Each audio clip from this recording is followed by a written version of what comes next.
This is the Glitch Panopticon Season 3 Chapter 7. In this episode, we will be talking about the natural psychic telescope and the implications of it. Introducing a new concept, called the telescopic world. To start out, natural psychic telescopes exist between receivers and subjects, where there is a natural overlap between the particulars in the lives of the receiver and the subject. In this case, the receiver's objects, that is, a combination of the players within their lives, and the objects which draw their emotional attachment, represent placeholders in the life of some subject. In this case, the arrangement of the objects of consciousness for the receiver are overlapping with the subject. It is this natural overlap between the particulars of both involved parties which produces the telescope between them. If you imagine that everyone exists in a telescopic relationship with some other, or others, you can see that the particulars of each involved party are arranged in such a fashion as to recapitulate the emotional attachments of the other. Now, I call this an open psychic telescope.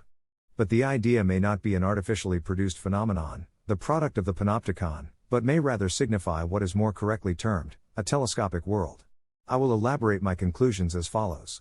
First, it appears that the exact arrangement of the particulars in both the lives of the subject and receiver must be the same.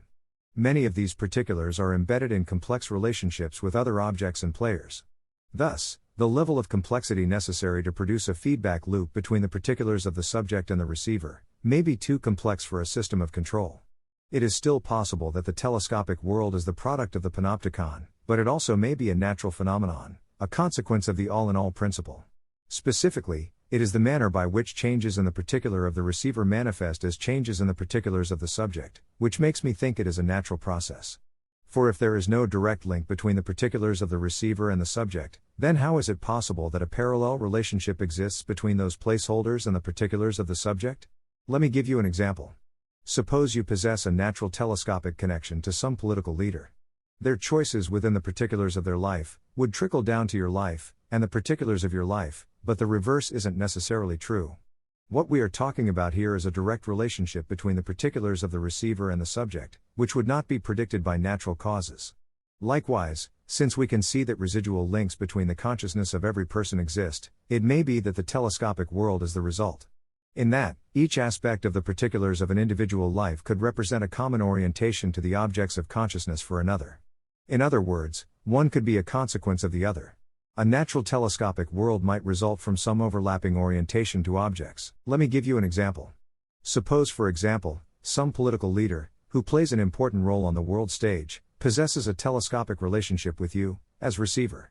Thus, in your life, the arrangement of objects, that is, your job, your vehicle, your friends, your possessions, each play a role as placeholder, arranged in such a fashion, so as placeholders they match the particular conformation of attachments as the subject. It may be that a telescopic world is the product of a pre-existing lineal connection. But it is also clear that there is a link between the particular worldview of the receiver and the subject. As the objects of consciousness must form in the life of the receiver a particular arrangement which is reflective of the arrangement of more significant objects in the life of the subject. Your engagement with the particulars of your life mirrors the engagement of the subject with the particulars of his or her life. Rather like a telescope, the relationship between the arrangement of each set of objects is two-way. In other words, changes in the particulars of the subject are mirrored in the receiver and vice versa. The telescopic world is the product of the interconnection of all things, but it bespeaks a kind of parallel relationship between the particulars of any person's life, no matter how obscure, and the more significant patterns of history.